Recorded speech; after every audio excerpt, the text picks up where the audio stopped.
I need your help. I'm trying to decide between the lens set that I'm going to use on my next feature documentary that kicks off here in just about 6 weeks.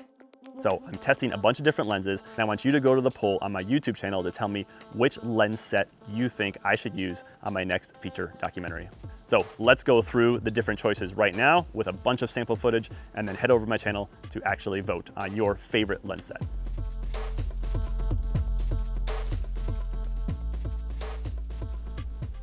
Action! Now, if you've watched this channel for any amount of time, then you know I love the Canon C70 and have used Canon for a long time. I've also used the DJI Ronin 4D extensively in the last year and a half, and I'm currently using it as the A-cam on another feature documentary that will wrap up sometime next year. So the cameras I'm currently considering for the A-cam for this upcoming feature documentary are obviously the DJI Ronin 4D, but also the Canon C70, which I love. But a lot of the lenses I'm testing out are full frame lenses, so the Canon C70 being a Super 35 sensor may not be the best fit. And the C400 is really interesting because I love the design of the camera. The C300 was one of my favorite cameras, and a smaller version of that is really cool. But it's also full frame and it shoots 6K RAW up to 60 frames per second, so it could be a really good choice. But today we're not testing out cameras, we're testing out lenses. And the choice of lens package is an important one because depending on the type of look you want and the type of style of film you're making, lenses can really change the look and feel of a film. So I've narrowed it down to about 5 or 6 different options with a few that I love and own that I'll also throw into the mix. First up is the Zeiss Otus series from Zeiss, and thanks to Zeiss for sending these out. I use the Zeiss CP3s quite a bit on the ASC award-winning film King Cole and really liked those lenses. And these new smaller Otuses for the RF mount are really nice. So there's a 50 and an 85 right now, so if I went this route, I'd have to supplement with an EF Otus or perhaps a EF Milvis for the wider angle 25 to 35 millimeters.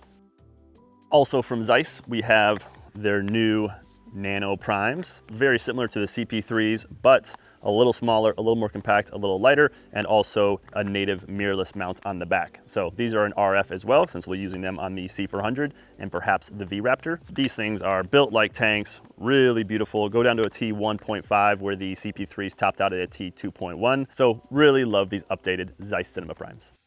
So on the feature documentary that's using the DJI Ronin 4D, I'm also filming the entire thing on the Cooke SP3s.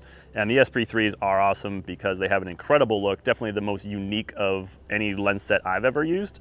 And they're also tiny, very compact, built like tanks, and really nice for Ronin 4D, run and gun. The only downside to them, I think, is that they're a T2.4, so if you do find yourself in low light situations, you can't get down to a T2 or a T1.4. And then finally is the 5 lens set from Thypoch, the Simera-Cs. The big benefit of these is that I already own them and they're really affordable. So if you do have to go out and buy a full set, you could do so for around $4,000, which is really nice. Not built as well as the Cookes necessarily, but still built well enough. And like the Cookes, they are the smallest and lightest of the bunch, which is really nice. Already have focus rings and focus gears on there. And they open up to a T1.5 like these much more expensive and heavy Zeiss lenses. So a very nice feature as well. So when we started the lens test, the DZO Arles had not arrived yet from my buddy, but they arrived while we were doing the lens test. And so we buzzed back to my house, picked them up, brought them back here.